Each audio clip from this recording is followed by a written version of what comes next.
bokla awan fele o a fel lu to le chang pakhat a hlo ang bok ro ti a boka chang pakhat a hlo ang tikhan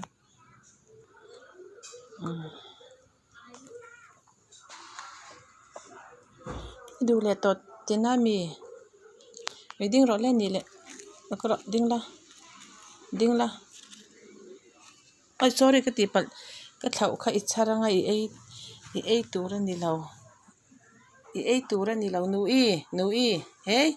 ka thawani kha chu i ei tura ni lo kai le ka nu i changa lo ei ang tuna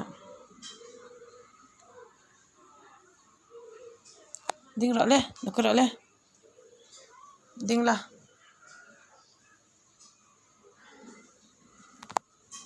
dingla nakro dimte ina ei ang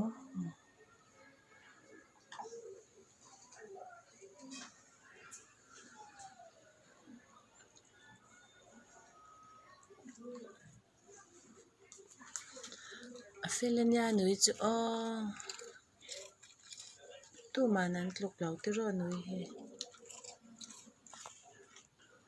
e zo le to mi pakhat cha om to ne he nakro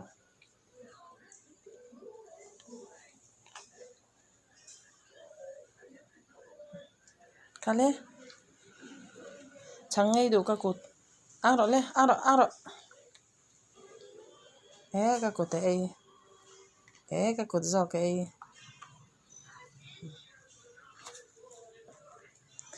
thuro nui thu chungin ei ro nui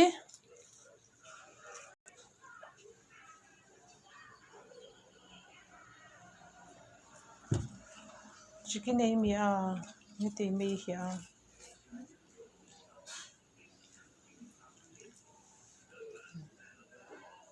ilu da nyam ro le ilu kha da nyam ro ipor to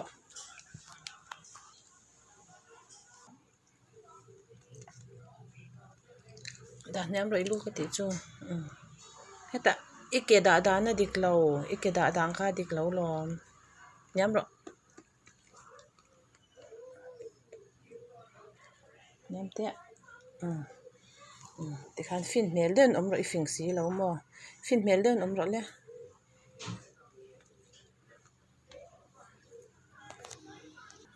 nyam de wa da tur ka ti kha tikhan por to chon ka tikhan fel mel den om ro fin mel de tikhan om ro thu oi de win om la tui oya I fel chuan ui fing ini mei nu I a fing an ti le anga mo tui oi lawa om ro ti angai om du tla lo chuan mi mol ti na shaem mu hilder ta che thu sei lai khan angai thakya wanga nu mu hilder tur lon tu na mu hilder oi het ngatinge ni thom mi an ron kalamo kallawe mo icheng mia tura ni lo sin hoi shu ro ani le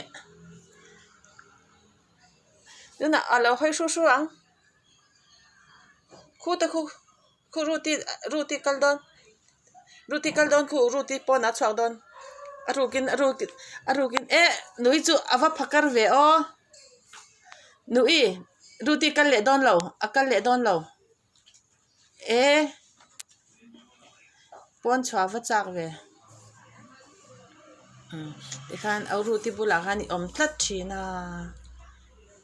ruti bulai om le tlat thina war ni bye bye nui bye